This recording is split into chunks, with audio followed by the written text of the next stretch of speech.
1인당 국민소득 세계 28위, 국가 경쟁력 세계 31위, 디지털 기술력 27위, 남녀 평등 지수 120위. 이 나라는 선진국일까요? 아닐까요? 오늘날 일본의 현 주소입니다. 금방이라도 쓰러질 것 같은 목조주택과 초고층 타워맨션이 공존하는 이곳은 도쿄 도심 3구 가운데 하나인 주오구 츠키시마인데요. 선진국 같기도 하고 아닌 것 같기도 한 도쿄 도심의 이 풍경이야말로 일본의 지금 현재를 날 것 그대로 보여주는 장면이 아닐까 합니다.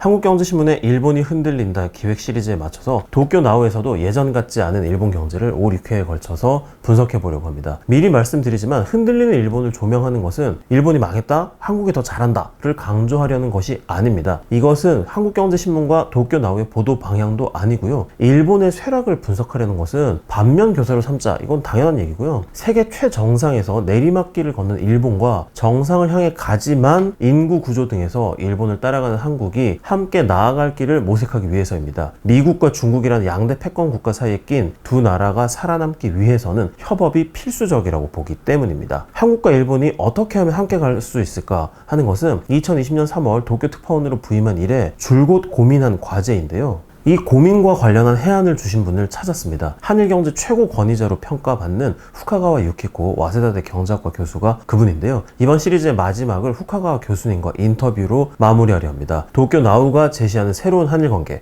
많이 지켜봐 주십시오. 다시 일본 경제로 돌아가서요. 버블 경제가 붕괴한 1990년 일본의 1인당 국내 총생산은 25,896달러로 세계 8위였습니다. 한국은 6,610달러로 42위, 일본과의 차이는 4배에 달했습니다. 2000년 일본의 1인당 GDP는 39,173달러로 세계 2위까지 상승했습니다. 한국은 12,263달러로 10년 만에 2배 늘었지만 세계 순위는 35위였습니다. 일본과의 차이도 3배가 넘었습니다. 2021년 일본의 1인당 GDP는 39,340달러로 세계 28위, 한국은 33,801달러로 세계 30위였습니다. 한국이 일본을 턱 밑까지 추격할 수 있었던 건 1인당 GDP가 20년 새 3배 가까이 늘었기 때문이기도 하지만 일본의 정체가 심각했던 탓이 더 컸습니다. 2012년 49,175달러까지 늘었던 일본의 1인당 GDP는 9년 만에 19% 감소했습니다. 세계 순위가 20년 만에 이렇게 추락한 나라는 선진국 가운데 일본이 유일합니다. 세계 3대 경제대국 G7의 일원인 일본 내부에서조차 눈 깜짝할 사이 후진국이 됐다거나 쇠퇴도상국이자 발전정체국이라는 한탄이 나오는 이유입니다. GDP의 256%까지 불어나 G7 가운데 단연 최악인 국가 부채 비율은 일본의 미래 또한 밝지 않음을 경고하고 있습니다. 디지털 기술력 순위 27위, 전자정부 순위 14위, 종합국가 경쟁력 순위 31위 등 미래 경쟁력 부문에서 일본은 도저히 선진국이라고 보기 힘든 성적표를 받아들고 있습니다. 유엔의 2021년 지속 가능한 발전 달성도에서도 일본은 19위로 매년 순위가 떨어지고 있습니다.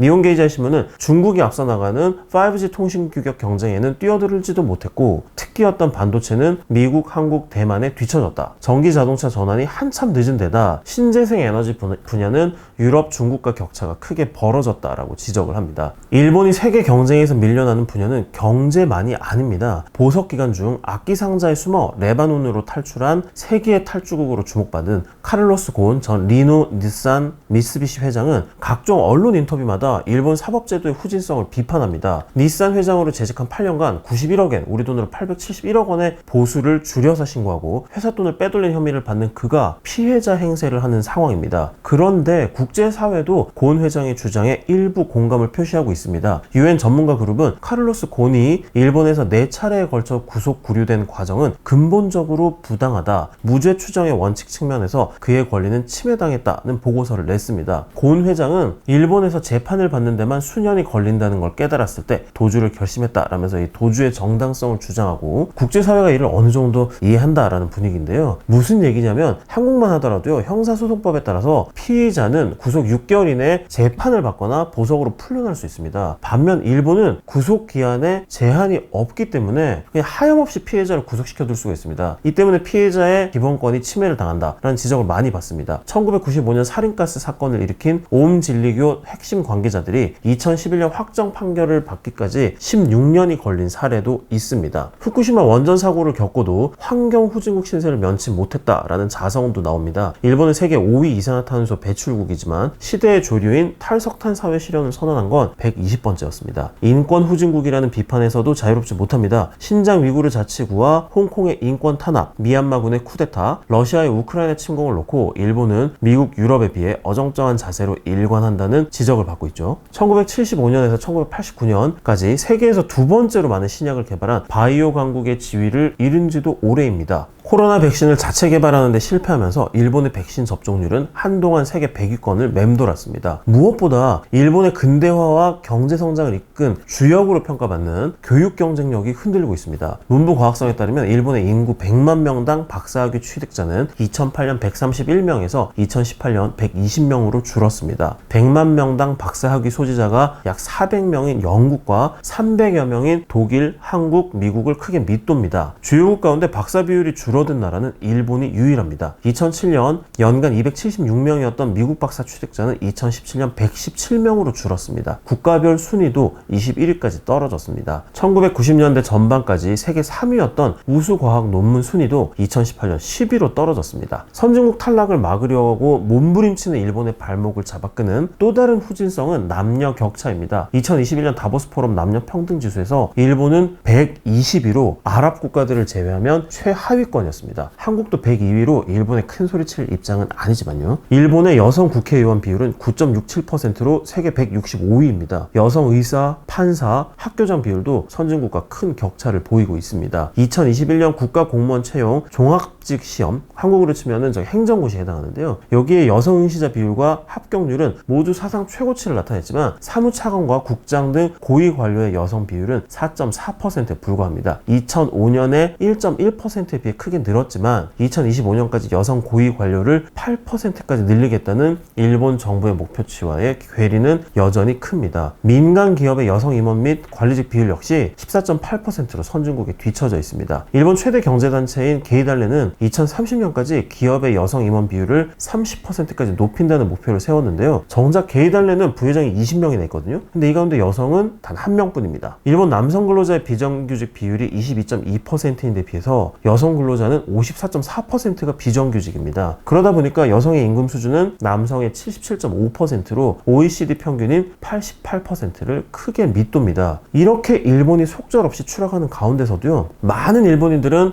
2021년을 일본 부활의 해로 믿었습니다. 스루미 슌스케와 같은 저명 사회학자들이 주창한 일본 근대사 15년 주기설이 근거였습니다. 군국주의, 전후민주주의, 고도성장기, 저성장기, 잃어버린 시기, 재생모색기 등 근대 일본이 15년마다 대전환기를 맞았다는 가설입니다. 일본의 국력이 25년마다 성쇠를 반복한다는 25년 단위설도 있습니다. 15년 주기설과 25년 단위설의 공통점은 2020년이 일본 쇠퇴기의 마지막 해라는 점이었습니다. 2021년부터 일본이 본격적으로 일어서리라고 믿은 일본인이 많았던 이유죠. 자, 2019년 일본의 명목 GDP가 558조 엔으로 버블 경제 시대를 처음으로 뛰어넘으면서 적어도 경제 분야에서는 일본이 하염없는 추락을 멈추지 않을까라는 기대가 컸습니다. 하지만 부활의 싹은 2021년이 오기도 전에 코로나에 의해 잘리고 말았습니다. 코로나의 충격이 가장 컸던 2020년 2분기 일본의 GDP는 512조 엔으로 반년 만에 46조 엔이 증발했습니다. 확산 2년을 맞은 올 1분기 일본의 GDP 역시 코로나 이전 수준을 회복하지 못하고 있습니다. 2021년이 일본의 해가 아니라는 점이 명백해지면서 새롭게 주목받는 국력의 순환 주기가 40년 주기설입니다. 니혼게이자이 신문 논설 주간을 지낸 작가 작가 미즈키 요가 주장한 가설인데요. 이 러일 전쟁 승리, 제2차 세계대전 패배, 플라자 합의 이전까지의 고도 성장기까지 일본의 국력이 40년마다 부침을 거듭한다는 이론입니다. 이에 따르면 2025년 일본은 1985년 이후 40년간 이어진 내리막길을 끝내고 세 번째 상승기를 맞습니다. 하지만 2025년이 다가오고 온갖 국운 상승설 일본 부활론이 새로 나온다 하더라도요, 코로나로 노출된 약점을 개선하는 구조개혁